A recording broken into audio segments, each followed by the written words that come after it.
Hello dear students, मैं गगन Chaudhary, physics educator. आज हम डिस्कशन करने वाले हैं अपनी जेईई मेंस 2026 की रिवीजन सीरीज में काइनेमेटिक्स के बारे में। यहाँ पे मैं आपसे 10 क्वेश्चंस डिस्कस करूँगा जो मोस्टली पीवाईक्यूज़ हैं या फिर कुछ और अच्छे इंपॉर्टेंट क्वेश्चंस हैं। उनका कॉम्बिनेशन है। आपको क्या करना है, पहले क्वेश्चन को पॉज करना है, खुद ट्राई करना है, उसके बाद में उसको एक्सप्लेन करूँगा। तो हम एवरी चैप्टर का डिस्कशन कर रहे हैं। काफ़ी हेल्पफुल होने वाली है ये सीरीज़ आपके लिए। तो शुरुआत करते हैं आज काइनेमेटिक्स से। फर्स्ट क्वेश्चन है बच्चों, ये एक पार्टिकल मूव कर रहा है और ये x equals to a pi t इसकी इक्वेशन दे रखी है। स्ट्रेट लाइन मोशन है, x के लॉन्ग मोशन कर रहा है, t के साथ वेरिएशन दे रखा है x का। अब जैसे मुझे ये इक्वेशन से समझ में आ रहा है कि यहाँ पर ये जो मोशन होगा, इसको ग्राफ अगर मैं ड्रॉ करूँ तो ये कुछ ऑसिलेटरी मोशन जैसा नज़र आ रहा है। कैसे कि कॉस पीरियोडिक फंक्शन है और अगर मैं इसका ग्राफ बनाता हूँ तो ये ग्राफ होगा कॉस फंक्शन का t के साथ। तो ये x वर्सेस t ग्राफ है। तो ये शो कर रहा है कि पार्टिकल x के अलॉन्ग ऑसिलेट कर रहा है। अगर मैं यहाँ पे एक स्ट्रेट लाइन में दिखाऊं तो दिस इज x 0। तो यहाँ पे ये 0 टाइम पे a से स्टार्ट हुआ है, then origin, then minus a, then origin and then plus a। तो ये डिस्टेंस जो कवर करेगा, डिस्टेंस होता क्या है, what is the difference between displacement and distance is the actual path length travelled by a body. तो अगर मैं इसका पाथ देख रहा हूँ तो ये पार्टिकल ऑसिलेट कर रहा है इस स्ट्रेट लाइन के अलॉन्ग, x के अलॉन्ग। जो यहाँ पर अगर मैं देखूँ तो ये इस a और a के बीच में ऑसिलेट कर रहा होगा। तो यहाँ पे डिस्टेंस अगर मैं देख रहा हूँ इन वन ऑसिलेशन, तो ये आ रहा है 4a। ठीक है, a to 0 से देन अगेन, तो ये एक बार 2a चला, फिर 2a, 4a डिस्टेंस ट्रेवल कर रहा है। अब मुझे ये देख लेना है कि 2.5 सेकेंड में कितना ऑसिलेट करेगा, उससे मुझे डिस्टेंस की इंफॉर्मेशन पता चल जाएगी। तो इसके लिए मुझे पता करना पड़ेगा कि इसको टाइम लगेगा कितना एक ऑसिलेशन में। अगर इसके बीच में कहीं पे मोशन, अगर ये 2.5 सेकंड में इसके बीच के कहीं पे मोशन पे जा रहा है तो उस केस में मेरे को थोड़ा सा और ज़्यादा देखना पड़ेगा। अदरवाइज इसको मैं सिमेट्रिसिटी के बेसिस पे ये कह सकता हूँ कि अगर पूरे में टाइम t लग रहा है तो t/4 ये 1/4 ऑसिलेशन में लगेगा। टोटल 1 ऑसिलेशन में अगर t टाइम लग रहा है तो 1/4 ऑसिलेशन में टाइम इसका लगेगा। तो मुझे t निकल गया तो यहाँ से मुझे आइडिया लग जाएगा। अदरवाइज फिर मेरे को बीच के मोशन में देखना पड़ेगा कि उस टाइम में कितना डिस्टेंस ट्रेवल कर रहा होगा। तो पहले मैं यहीं से देख लेता हूँ इसको। तो बच्चों एक बार इसका टाइम पीरियड निकालेंगे तो हमारी इक्वेशन है a cos pi t. If we compare it तो ये हो जाएगा a cos omega t, standard equation of oscillation. Omega हमारा पाई है, टाइम पीरियड यहाँ से पाई बाई ओमेगा जो कि आ जाएगा 2 सेकेंड। तो बच्चों ये एक ऑसिलेशन में 2 सेकेंड का टाइम ले रहा है। टाइम हमारे पास कितना है, 2.5 सेकेंड। तो एक ऑसिलेशन में तो हमें पता चल जाएगा। ठीक है, ये आगे के ये आगे 0.5 ऑसिलेशन, ये 0.5 सेकेंड में कितना ऑसिलेशन करेगा ये और पता करना पड़ेगा। तो भाई 0.5 सेकेंड, ये इसको मैं 2/4 लिख सकता हूँ, बिल्कुल लिख सकता हूँ। यानी कि t/4 टाइम है ये 0.5 सेकेंड। तो t/4 में a डिस्टेंस ट्रेवल करेगा। ठीक है, a से 0 या फिर 0 से a, राइट। अब यहाँ पे मैं टोटल डिस्टेंस देखूँ तो भाई टोटल डिस्टेंस जो आ जाएगी ये आ जाएगी 1 ऑसिलेशन में 4a प्लस 1/4 ऑसिलेशन और हो गया 0.5 सेकेंड। तो a डिस्टेंस और ट्रेवल कर जाएगा। तो total distance in 2.5 second will be 5a। Actually question बहुत ईजी है, बट अगर हम काइनेमेटिक्स से सोचते हैं तो कई बार थोड़ी सी उलझन हो जाती है। तो ये बेसिकली ऑसिलेशन में जाके तो बहुत ईजी हो जाएगा। तो उस क्वेश्चन को कई बार काइनेमेटिक्स में दे दिया जाता है उलझाने के लिए, राइट। तो नेक्स्ट क्वेश्चन पे आते हैं बच्चों। ग्राफ का क्वेश्चन है, इसमें वेलोसिटी वर्सेस डिस्प्लेसमेंट ग्राफ दिया हुआ है और एक्सेलरेशन वर्सेस डिस्प्लेसमेंट का ग्राफ हमें ड्रॉ करना है, a वर्सेस x ग्राफ। अब बच्चों अगर किसी भी क्वांटिटी का x के साथ अगर ग्राफ हो तो आपको सबसे पहले देखना पड़ेगा कि वो किस तरीके से वेरी कर रहा है। In short you need to write the equation और उसके बाद हम आगे सॉल्व करते हैं, क्योंकि इसमें स्लोप डायरेक्ट किसी क्वांटिटी को नहीं बता पाएगा। अगर t के साथ ग्राफ होता है तो उसका स्लोप और एरिया डायरेक्ट किसी क्वांटिटी को बता सकते हैं। अब यहाँ पर मुझे इसका स्लोप जो नज़र आ रहा है, स्लोप जो होगा निगेटिव है। vx ग्राफ यानी कि dv/dx which is minus by x naught, perpendicular by base और निगेटिव स्लोप है। इक्वेशन स्ट्रेट लाइन ग्राफ है तो y equals to where this m is slope, c intercept, तो y की जगह v हो जाएगा, m slope minus v naught by x naught into x plus c intercept positive which is v naught. अब मेरे पास ये रिलेशन आ गया v versus x का। अब मुझे एक्सेलरेशन निकालने के लिए, एक्सेलरेशन v से निकालने के लिए डिफरेंशिएट करना पड़ेगा, वेरिएबल वेलोसिटी है और एक्सेलरेशन का फॉर्मूला होगा v dv/dx अगर x के टर्म्स में दिया हुआ है वेलोसिटी।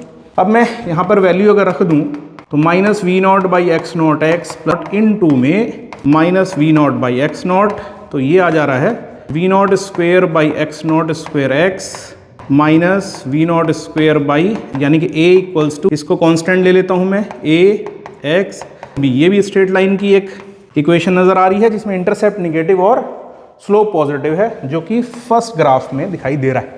तो इस तरीके से हमने कन्वर्जन कर लिया वी एक्स ग्राफ का ए एक्स ग्राफ में। काफ़ी अच्छा क्वेश्चन है, प्रीवियस ईयर क्वेश्चन है और कई बार रिपीट भी हुआ है डिफरेंट एग्जामिनेशन में। नेक्स्ट पे आते हैं, नेक्स्ट भी ग्राफ का क्वेश्चन है, log V versus log T graph दिया हुआ है। एक बार पढ़ लो आप क्वेश्चन को। फिगर दे रखी है velocity versus time on log scale, log V versus log T, और हमें 3 सेकंड में डिस्टेंस कवर्ड बताना है। तो बच्चों डिस्टेंस कैसे निकाली जाएगी? अगर मुझे वेलोसिटी दे रखी है तो उससे डिस्टेंस आ सकती है।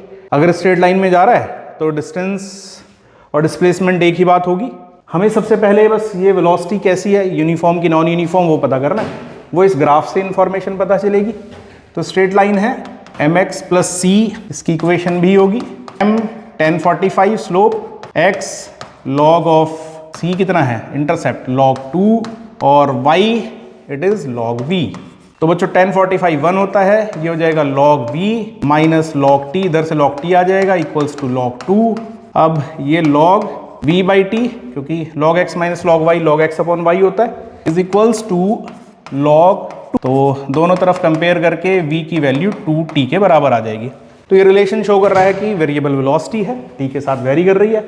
अब डिस्टेंस निकालने का तरीका इंटीग्रेशन v dt या फिर ग्राफ से कर सकते हैं, 0 से 3 सेकंड में बताना है। तो ये 2t dt, time is 0 to 3, 2t square by 2, 0 to 3, it will come 9 metre. t को 3 रख देंगे तो इससे हमारी डिस्टेंस ट्रेवल आ जाएगी 3 सेकंड में। तो इजी क्वेश्चन था बट काफ़ी अच्छा है जेईई मेंस के पॉइंट ऑफ व्यू से। नेक्स्ट क्वेश्चन पे आते हैं। ये एक बेहतरीन क्वेश्चन है, ये आपको ज़रूर ट्राई करना चाहिए।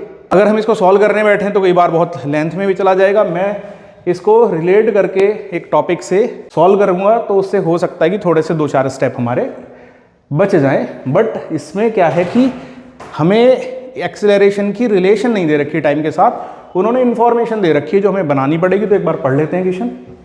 Initial acceleration of particle moving in a straight line is a naught and initial velocity 0, right? The acceleration reduces continuously to half in every t naught second, यानी कि पहले t naught में हाफ हुआ, फिर अगले t naught में उसका half हो जाएगा, फिर अगले t naught में उसका हाफ। इस तरीके से ये हमें सजेस्ट कर रहा है एक्सपोनेंशियल डिक्रीमेंट हो रहा है एक्सेलरेशन में। तो हमें बताना है टर्मिनल वेलोसिटी। अब देखो इसका सबसे पहले ये वर्ड पे फोकस करते हैं। टर्मिनल वेलोसिटी का मतलब होता है जब फोर्सेस एक्टिंग टर्मिनेट कर जाते हैं, या फिर कहो एक्सेलरेशन एक्टिंग 0 हो जाता है, उस टाइम पर जो वेलोसिटी होती है उसको हम टर्मिनल वेलोसिटी कहते हैं। यूनिफॉर्म वेलोसिटी एक्वायर कर लेगा व्हेन एक्सेलरेशन बिकम 0। क्वेश्चन कुछ चीज़ ऐसा है, t 0 पर t 0 है और हमें बताना है वेलोसिटी क्या होगी व्हेन एक्सेलरेशन इज 0। हमें इंफॉर्मेशन दे रखी है, ये जो क्वेश्चन से हमने समझ में आया। पहले एक्सेलरेशन कैसे वेरी कर रहा है पता करना होगा। कैसे पता करा जाएगा? इन्होंने बोला कि एक्सेलरेशन a नॉट से a नॉट बाई 2 हो रहा है इन टाइम t नॉट। अगली बार फिर इसका हाफ हो जाएगा तो a नॉट से a नॉट बाई 4 हो गया 2t नॉट टाइम के बाद। फिर a नॉट से a नॉट बाई 8 हो गया 3t नॉट के बाद। अब ये सीरीज कुछ ये सजेस्ट कर रही है कि a नॉट से a not by 2 raise to power n हो जाएगा n t नॉट के बाद। ठीक है, पहले 2 raise to power 1, 2 raise to power 2, 2 raise to power 3, तो अगर n t नॉट करें तो 2 रेज़ टू पावर n। तो ये t टाइम की टर्म्स में n को लिखें तो t बाई टी नॉट कह सकते हैं। अब यहाँ से अगर एक्सेलरेशन का रिलेशन मैं लिखूँ तो ये बच्चों बन जाएगा a equals to a naught initial acceleration 1/2 को मैं t बाई टी नॉट लिख देता हूँ। तो एक्सपोनेंशियल डीके शो कर रहा है। अब एक्सपोनेंशियल डीके का मतलब है कि एक्सेलरेशन कभी भी 0 नहीं होगा, या फिर अगर मैं कहूँ तो कह सकता हूँ कि एक अनडिफाइंड टाइम, इनफाइनाइट टाइम के बाद एक्सेलरेशन 0 होगा, and that is our relation of acceleration versus time. अब यहाँ से आपको ये इस फॉर्म में बनाना है ताकि हम इसको इंटीग्रेट कर सके। क्यों? क्योंकि वेलोसिटी एक्सेलरेशन के इंटीग्रेशन से आएगी। तो velocity is equals to integration at। Initial 0 है, 0 टाइम पर, इनफाइनाइट टाइम पे हमें बतानी है। इनफाइनाइट टाइम मैंने क्यों ले लिया? क्योंकि तभी एक्सेलरेशन 0 होगा। अब या तो आप यहाँ से रिलेशन बनाओ। अब रिलेशन ये 1/2 की पावर t है, लॉग लेना पड़ेगा, बनाना पड़ेगा, या फिर मैं आपको बिल्कुल ईजी तरीका बता देता हूँ कि ये जो हमने रिलेशन देखा था, ये देखा है रेडियो एक्टिव डीके में। वहाँ पे क्या होता है कि हाफ लाइफ के बाद जो रेडियो एक्टिव एलिमेंट्स हैं उसका हाफ पार्ट रिमेन रहता है या फिर कहो हाफ पार्ट डीके कर जाता है, तो यहाँ पर भी उसी तरीके से डीके हो रहा है। एवरी टी नॉट टाइम के बाद एक्सेलरेशन की वैल्यू हाफ हो जा रही है, तो ये रेडियो एक्टिव डीके वाला रिलेशन शो कर रहा है। तो वहाँ पे हम जैसे पढ़ते थे रिलेशन इक्वल्स टू, वहाँ n होता था, यहाँ पे a equals to a naught raise to power minus kt। अगर लॉग भी लोगे तब भी यही आ जाएगा, बट अगर हमें ये पता है रेडियो एक्टिविटी का रिलेशन तो हम डायरेक्ट ही कर सकते हैं। k वहाँ पे डीके कांस्टेंट होता था, यहाँ पे इस k की वैल्यू, वहाँ डीके कांस्टेंट की वैल्यू 2/t हाफ होती थी, यहाँ पे t हाफ है t not. Every t not के बाद वैल्यू हाफ हो रही है, ये k की वैल्यू हो जाएगी। तो इससे हमारा एक दो स्टेप बच जा रहा है, अदरवाइज मुझे लॉग से ये रिलेशन बनाना पड़ेगा, जो कि ज़्यादा मुश्किल नहीं है, आप बना सकते हो। अब आगे का काम तो आसान बच जाता है। मैं यहाँ पे इसको इंटीग्रेट कर देता हूँ 0 टू इन्फिनिटी, फिर इट इज़ a नॉट। अगर इंटीग्रेट कर रहे हैं तो आएगा minus kt/0 to infinity minus a not by k to power minus infinity minus e raise to power 0, 1 upon infinity 0, e raise to power 0 that is 1, और minus already लगा हुआ है, तो minus a not by k into minus 1, it will come a not by के। अब a not की value हमें यहाँ से मिल जा रही है, that k is 2/t not, और बाई में t नॉट ऊपर पहुँच जाएगा, तो रिलेशन बन जाएगा a not t not n2, that will be the terminal velocity. तो काफ़ी इंपॉर्टेंट क्वेश्चन है, ठीक है, जेईई मेंस के पॉइंट ऑफ व्यू से बहुत बढ़िया सवाल है। तो आप एक बार ट्राई पहले अगर करे होंगे तो आप इसको फिर लॉग से भी करके एक बार ये रिलेशन बना सकते हैं इफ़ यू वांट। चलो नेक्स्ट क्वेश्चन की तरफ चलते हैं। नेक्स्ट क्वेश्चन है particle start from rest and ट्रेवर्स, ये ट्रांसवर्स गलत लिखा हुआ है, that is basically ट्रेवर्स A distance l with uniform acceleration, move uniformly over A further distance 12। पहले तो यूनिफॉर्म एक्सेलरेशन से l चला, फिर यूनिफॉर्मली 12 चला, फिर रिटार्ड कर रहा है 3l तक, and then comes to rest. तो हमें रेशो बताना है एवरेज स्पीड और मैक्सिमम स्पीड का। तो बच्चों इन ग्राफ को करने का तरीका क्या है, आप ग्राफ से करो, ये क्वेश्चंस ग्राफ से ज़्यादा आसानी से हो जाएंगे। अब पहले मैं ग्राफ प्लॉट करता हूँ इसका, ग्राफ वेलोसिटी वर्सेस टाइम। तो देखो इन्होंने क्या क्या रिलेशन दे रखा है। इन्फॉर्मेशन कुछ ऐसे है, पहले एक्सेलरेट करेगा, फिर यूनिफॉर्मली चलेगा, रिटार्ड करेगा और रेस्ट पे आ जाएगा। तो यहाँ पे हमें नज़र आ रहा है यहाँ पर आपकी वेलोसिटी मैक्सिमम होगी। वेलोसिटी टाइम ग्राफ का एरिया डिस्टेंस या डिस्प्लेसमेंट कह सकते, डिस्प्लेसमेंट बताएगा। अगर यूनिफॉर्म डायरेक्शन में जा रहा है, एक ही डायरेक्शन में जा रहा है रेक्टिलिनियर, तो डिस्टेंस डिस्प्लेसमेंट इंटरचेंजेबली यूज़ कर सकते हो, कोई प्रॉब्लम नहीं है। तो इसीलिए इन्होंने एवरेज वेलोसिटी ना कह के एवरेज स्पीड बोल दिया, उससे कोई फर्क नहीं पड़ेगा। तो ये डिस्टेंस l ट्रेवल कर रहा है, पहले 2l ट्रेवल कर रहा है, फिर 3l, तो ये एरिया हो जाएगा l, 2l एंड 3l। ये टाइम मैंने t1 ले लिया, तो अब ये एरिया l है, ये 3l है, तो ये 3t1 हो जाएगा। अब बच्चों ये वाली एरिया को अगर मैं लिखूं तो ये वाली एरिया हो जाएगी हाफ बेस इंटू हाइट, ये l है। अब ये वाली एरिया 2l है, डबल है एरिया, अगर मैं 2 इधर मल्टीप्लाई कर जा रहा हूं तो ये हो जाएगा v max इंटू t1। तो अगर ये v max है, एक लेंथ इसकी, ये रेक्टेंगल नजर आ रहा है, तो इसकी दूसरी साइड ये t1 होनी चाहिए। v max इंटू t1 इनका मल्टीप्लिकेशन 2l आ जाएगा, तो ये यूनिफॉर्मली जो चल रहा है वो t1 टाइम के लिए चला है। तो एवरेज वेलोसिटी, एवरेज स्पीड निकालने के लिए ज़रूरत पड़ेगी हमें टोटल टाइम की, जो कि यहाँ से आ चुका है 3 और 5 t1। टोटल डिस्टेंस आ चुकी है हमारी which is 3 to 5 1 6l। We can calculate average velocity और average speed, total distance by total time. अब यहाँ से ये आएगा 6l बाई में 5t1। अब एक काम और करते हैं, यहाँ से t1 की वैल्यू v max के टर्म्स में लिख देते हैं, क्योंकि रेशो में एवरेज और v max का निकालना है। तो average equals to 6l by 5, that t1 will come 2l by v max। 2 3l से l चला जाएगा, 3v max बाई 5। तो यहाँ से v average by v max इसके नीचे ले आएंगे, इट विल कम वॉट 3/5। तो इस तरीके से हम ग्राफ से थोड़ा जल्दी इसको सॉल्व कर सकते हैं। इसमें अगर हम कन्वेंशनली करते काइनेमेटिक इक्वेशन की बेसिस पे तो थोड़ा सा टाइम लगता है, बट ये इजी तरीका है। नेक्स्ट क्वेश्चन की तरफ चलते हैं बच्चों। ये जगलर प्रॉब्लम है, ये काफ़ी अच्छे क्वेश्चन होते हैं। तो पहले मैं थोड़ा कंसेप्ट बता देता हूँ जगलर का। देखो जगलर क्या करता है, एक साथ एयर में मल्टीपल बॉल्स को मेंटेन करता है। कंसेप्ट क्या है कि वो सिमेट्रिसिटी में फेंकता है बॉल्स को एयर में वर्टिकली अपवर्ड, और किन्हीं भी दो बॉल्स के बीच का टाइम इंटरवल फिक्स होता है। तो जैसे मान लो उसको 2 बॉल एयर में रखनी है, तो 2 बॉल एयर में रखने का तरीका एक बॉल फेंकेगा, जब वो हाईएस्ट पॉइंट पे पहुंचेगी बॉल, तब वो सेकंड बॉल को थ्रो कर देगा। इस तरीके से 2 बॉल्स इन एयर मेंटेन रहेंगी। जब ये नीचे आ रही होगी ये बॉल ऊपर जाएगी, जब ये ऊपर पहुंच जाएगी थर्ड बॉल, तो एक टाइम पे 2 बॉल्स एयर में मेंटेन रहेंगी। अब इसको समझने के लिए काम करा जाता है, ये जो हाथ की बॉल है सेकंड बॉल, ये फर्स्ट बॉल है, ये है तो इसके हैंड में, बट इसको इसके सामने दिखा देते हैं। अब क्यों, उससे थोड़ा सा अभी समझ में आएगा। जैसे ये तो 2 बॉल्स एयर में मेंटेन करी इसने, अगर मान लो 4 बॉल एयर में मेंटेन करनी है तो देखो मेरे को बड़ा आसान हो जाएगा। 2 बॉल्स एक दूसरे के सामने ये बन गई, 4 है तो 2 और बना दी, तो ये 4 बॉल्स एयर में मेंटेन है। जो हाथ वाली बॉल है वो यहाँ पे बनाई है, ये एक्चुअल में यहाँ पे है नहीं कोई भी बॉल, बट यहाँ पर हमें सिमेट्रिसिटी पता चल गई। 6 बॉल है तो 6 बॉल्स के लिए यहाँ पे सिमेट्रिसिटी में 6 बॉल्स दिखा दो। ये जो हैंड वाली बॉल है इसकी हम यहाँ पे दिखा देते हैं। तो जैसे इसमें ये कौन सी, फर्स्ट एंड थर्ड फोर्थ यहाँ पे है, ये कोई बॉल नहीं है बट केवल सॉल्व करने की पर्पज से, ताकि हमारा क्वेश्चन आसानी से सॉल्व हो जाए। First, second, third, fourth, fifth, six इसके हैंड में है। किन्हीं भी 2 बॉल्स के बीच का टाइम इंटरवल सेम होगा, तो टी टाइम है। किन्हीं भी 2 के बीच का, जैसे इनके 2 के बीच का टाइम टी, इन 2 के बीच का टाइम टी, ठीक है। वैसे ही आते हुए सिमेट्रिसिटी में टी टी टी। अब उसके बाद मैं गैलीलियो लॉ और बताता हूँ आपको। गैलीलियो लॉ के अकॉर्डिंग, अब गैलीलियो लॉ क्या है, अगर पार्टिकल रेस्ट से शुरू करता है और यूनिफॉर्मली एक्सेलरेट करता है, लाइक यहाँ पर भी acceleration due to gravity, uniform acceleration है, तो उस केस में जो डिस्टेंस ट्रेवल का रेशो होगा इन इक्वल टाइम इंटरवल, जैसे एक T time, next T time, उसके बाद नेक्स्ट टी टाइम में डिस्टेंसेस ट्रेवल का रेशो नंबर का रेशो होता है 1, 3, 5, 7, 9 एंड सो ऑन, राइट। तो ये इक्वल टाइम इंटरवल में डिस्टेंस ट्रेवल का रेशो।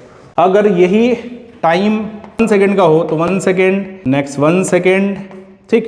तो इसमें डिस्टेंसेस जो हो जाएंगी 5 मीटर, कैसे, s equals to half g t square, then 15 metre, then 25 metre and so on, 1, 3, 5, 7, 9, इस तरीके से डिस्टेंसेस ट्रेवल करेगा। अब हमें इसका यूज़ करना है। ये मैंने तुम्हें लॉ बता दिया, गैलीलियो लॉ और जगलर का कंसेप्ट। अब हम आते हैं अपने मेन क्वेश्चन की तरफ। इसको हम कैसे यूज़ करके बिना कैलकुलेशन के, लगभग नो कैलकुलेशन से हम इसको कर सकते हैं। अब यहाँ पर हमें दिया हुआ है कि इसने 4 बॉल को एयर में मेंटेन रखा है, तो हमें बताना है कि जब 4th बॉल जस्ट थ्रो करने वाला है तो उस केस में बाकी 3 बॉल्स की पोजीशन क्या होगी। When 1 ball leave his hand, the position of other balls, और जगलर 4 बॉल्स को एयर में मेंटेन रख रहा है, तो ये वाला केस हो जाएगा बच्चों। ये 4th बॉल है जो इसके हैंड में है। अब यहाँ पे ये थ्रो जो कर रहा है ये 20 मीटर पर सेकेंड की स्पीड से थ्रो कर रहा है, तो इसको जो टोटल टाइम लगेगा हाईएस्ट पॉइंट तक पहुँचने में, time to reach at the highest point, इसको मैं T1 कह देता हूँ ताकि इन सबसे किसी से कन्फ्यूज़न ना हो। मैंने T यहाँ पे यूज़ कर लिया, तो ये हो जाएगा 20/10 विच इज़ वॉट 2 सेकेंड। तो पार्टिकल को हाईएस्ट पॉइंट तक पहुँचने में 2 सेकेंड का टाइम लग रहा है। तो ये 2 सेकेंड में बॉल हाईएस्ट पॉइंट तक पहुंचेगी। हाईएस्ट पॉइंट होता है जहां वेलोसिटी 0, तो 1 सेकेंड का टाइम इंटरवल होगा किन्हीं भी 2 बॉल्स के बीच में। अब ये आ गया, फिर तो बात बन गई हमारी। अब 1 सेकेंड मैं गैलीलियो लॉ लगा देता हूं, तो this distance is 5, this distance is 15, ठीक। पहले फर्स्ट सेकेंड में 5 मीटर चलेगी बॉल, अगले 1 सेकेंड में ये इसकी 3 गुना चलेगी, 15 मीटर चलेगी। तो फर्स्ट बॉल की हाइट 15, सेकेंड 20 और थर्ड देन 15, तो ये हाइट्स हो जाएंगी। हाइट हमेशा ग्राउंड से कैलकुलेट करी जाती है। 15, 20 and 15, these are the heights of 3 balls from the ground. तो अच्छा क्वेश्चन है, मैंने गैलीलियो भी डिस्कस कर लिया, काफ़ी इंपॉर्टेंट कंसेप्ट है ये, एक टूल की तरीके से काम करता है। नेक्स्ट क्वेश्चन पे आता है। Body dropped from top of tower cover 7x in last second where x is distance in first second. ये तो काफ़ी आसान क्वेश्चन बन जाता है अगर हमें गैलीलियो समझ में आ गया। ये कह रहा है कि x 1 सेकेंड में चल रहा है, तो अगले 1 सेकेंड में कितना चलेगा, ये सेकेंड में 3x में 5x, 4th सेकेंड में 7x। रेस्ट से शुरू कर रहा है, we can apply Galileo law. अगर यूनिफॉर्मली एक्सेलरेट करे, जो कि इसमें अगर हम ड्रॉप कर रहे हैं तो यूनिफॉर्मली एक्सेलरेट करेगा ड्यू टू g। तो इन्होंने बोला कि 7x लास्ट सेकेंड में चल रहा है, तो लास्ट सेकेंड कौन सी होगी, 4th सेकेंड। फर्स्ट में चल रहा है x, लास्ट में चल रहा है 7x, तो total time will come what 4 second. इतने में ये ग्राउंड को हिट करेगा। इस पे आते हैं।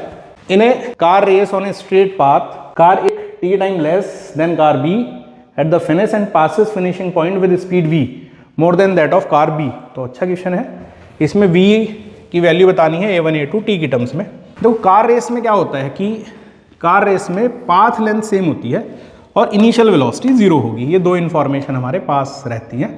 जैसे अगर मैं बात करूं, ये दो कार मैंने ले ली, कार ए कार बी, ये रेस से दोनों शुरू करेंगी, एक्सेलरेशन A1 A2 हैं, इनिशियल वेलोसिटी दोनों की 0 है। फिनिश लाइन पे इनमें टाइम अलग अलग लग रहा है। फिनिश लाइन ये दोनों सेम डिस्टेंस ट्रेवल करेंगे, भाई फिनिश लाइन सेम डिस्टेंस पे होगी। Final velocities V1 V2। अब इनमें दिया हुआ है कि जो V1 है वो V2 से V ज़्यादा है, तो टाइम सेकंड को ज़्यादा लगेगा क्योंकि वेलोसिटी कम है, तो T2 माइनस T1 T दे रखा है। ये दो रिलेशन हमें दे रखे हैं, तो हमें V की वैल्यू T की टर्म्स में बतानी है। तो यूनिफॉर्म एक्सेलरेशन है A1 A2, इनिशियल वेलोसिटी 0, तो हमें काइनेमेटिक इक्वेशन का इस्तेमाल करना है। अब काइनेमेटिक इक्वेशन कौन सी लगाएं ये देखना है। तो इन दोनों में एक बात कॉमन है, डिस्टेंस। तो हम जो भी इक्वेशन लगाएंगे उसमें डिस्टेंस कवर्ड आना चाहिए, डिस्प्लेसमेंट कवर्ड आना चाहिए। स्ट्रेट लाइन है तो मैं इंटरचेंजेबली यूज़ कर सकता हूँ डिस्टेंस डिस्प्लेसमेंट को।